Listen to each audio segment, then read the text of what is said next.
EDC15 haritalandırma serisinin 4. videosuyla devam ediyorum. Bir önceki videolarda EGR haritası, Driver Wish haritası ve Torque haritalarını anlattım. Bu videoyla da devam ediyorum. Windows programını açarak devam edeyim. İlerliyorum. Karşıma bu şekilde bir harita çıkıyor. Bu haritayı Windows kullanımı isimli videoda anlattığım gibi yanlış haritalandırılmış.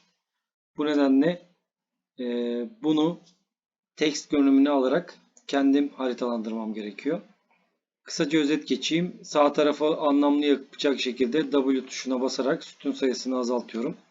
Sonra en yüksek değer sağda kalacak şekilde kontrol tuşuyla sütunları kaydırıyorum. Buradaki Windows'un otomatik haritası bizi engelleyeceği için bunu sildim. Şimdi haritanın başlangıç yerini arıyorum. Anlamlı olarak burası oluyor. Aşağı doğru çektiğim zaman buradan da göreceğiniz gibi 13'e 16'lık bir harita bize verecek. Klavyedeki K tuşuna bastığım zaman otomatik olarak oluşturdu. Fakat eksenleri gördüğünüz gibi boş. Biz bunu manuel olarak Windows Eğitimi adlı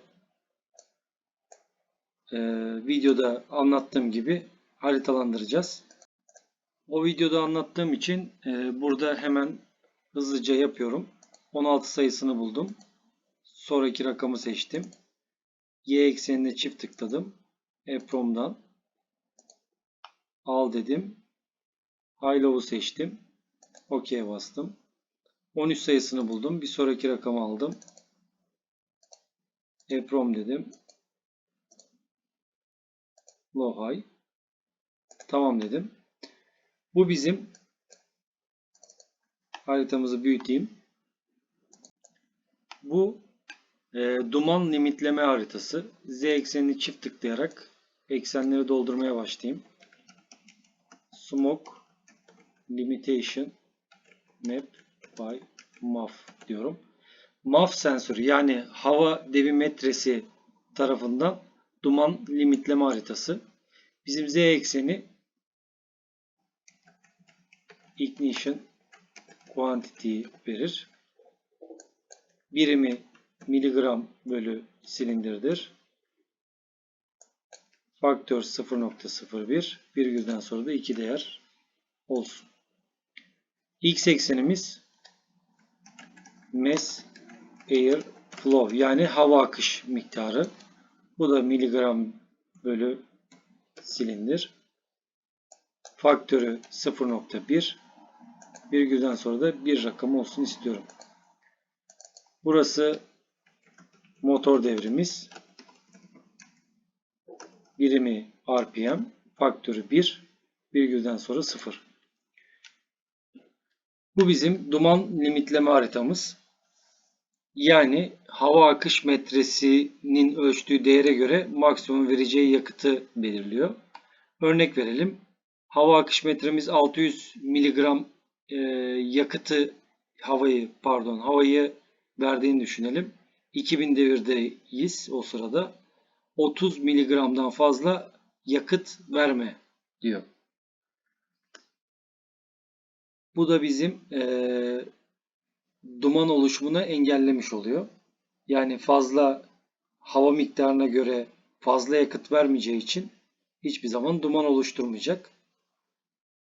O avantajımız var. Bu haritayı kapatıyorum.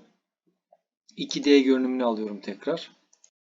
Eğer bu haritanın yanında bu şekilde düz bir haritamız varsa bu da bizim başka bir duman haritamız olduğunu gösteriyor.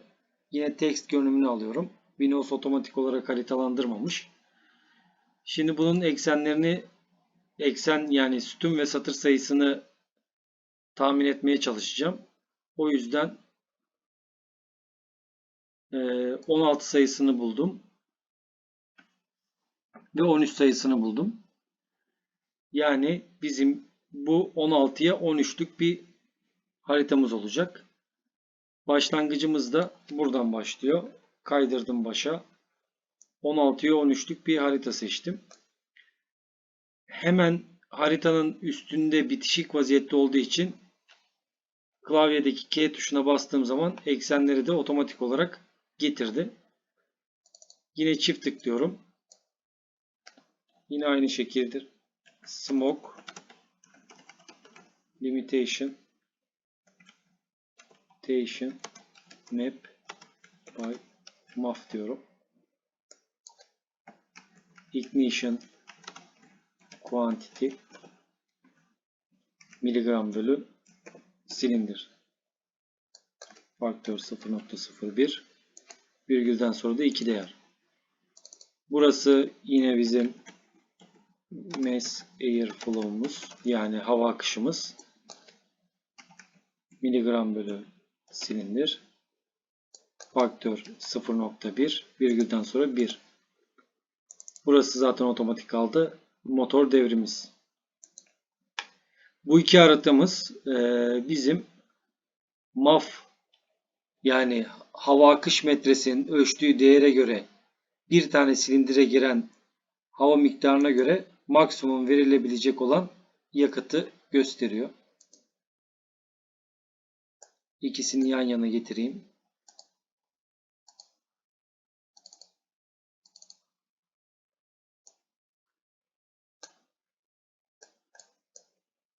Şimdi bu haritadaki değerler daha az değerler. Bu biraz daha fazla. Buna ihtiyaç olmayacak. Çünkü buradaki maksimum değerler kesecek. Fakat Stage 1 için dosya hazırlarken bu iki haritayı da kullanacağız. Bu nedenle bu iki harita da bizim için önemli. Açıyorum. 2D görünümünü açtım. Biraz ilerisinde de yine düz çizgili bir haritamız var. Onu da bu videoda anlatalım. Seçtim. Text görünümünü açtım. Yine eksen sayısını tahmin etmeye çalışacağım. 16 rakamını gördüm. 10 rakamını gördüm. Yani 10 sütunlu 16 satırlı bir haritamız olacak burada. Sütun sayısını 10'a düşürdüm. İlk değeri buldum. Onu başa kaydırdım. 16'ya 10'luk bir harita seçeceğim. Yine eksenler haritaya yapışık olduğu için kendisi otomatik olarak alacak. Bu haritamızda bizim Smoke Limitation Map by Map. Manifold basınç sensörüne göre duman limitleme haritası. Z eksenimiz ignition quantity, yani püskürtme miktarımız. Birimimiz miligram bölü silindir. Faktörümüz 0.01 virgülden sonra 2 değer. X eksenimiz boost basıncı diyebiliriz veya manifold basıncı diyebiliriz. Fark etmez. Birimi milibar, faktörü 1, virgülden sonra 0. Yani eğer manifold basıncımız 1600 milibarsa ve devrimiz 2500 ise 60 miligram yakıttan fazla yakıt püskürtme demek istiyor.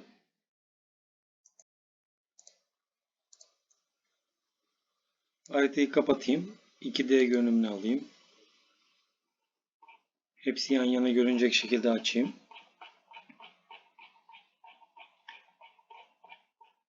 Çoğu EDC 15 haritalarında Smoke Limitation haritası bu şekilde olur. Bu genelde karşılaşılmaz. Buna da genelde karşılaşılmaz. Manifold basınç sensörüne göre olan Smoke limitleme haritası genelde buna benzer. Fakat burada 60 mg'la sınırlamış. O yüzden bu şekilde gözüküyor. Bazı EDC 15'lerde olmayabilir. Sadece MAF sensörüne göre olabilir. O motorun tasarımına göre, versiyona göre değişiyor. Bu haritanın hesaplamalarını zaten tuning eğitimi video serisinde anlatacağım. Yani burada lambda kaç oluyor? Yani hava yakıt karışımı oranını nasıl hesaplıyoruz? Bunların hepsini anlatacağım. O yüzden bu videoyu burada keseceğim. Bir sonraki videoda EDC 15 haritalandırmaya devam edeceğim. Görüşmek üzere.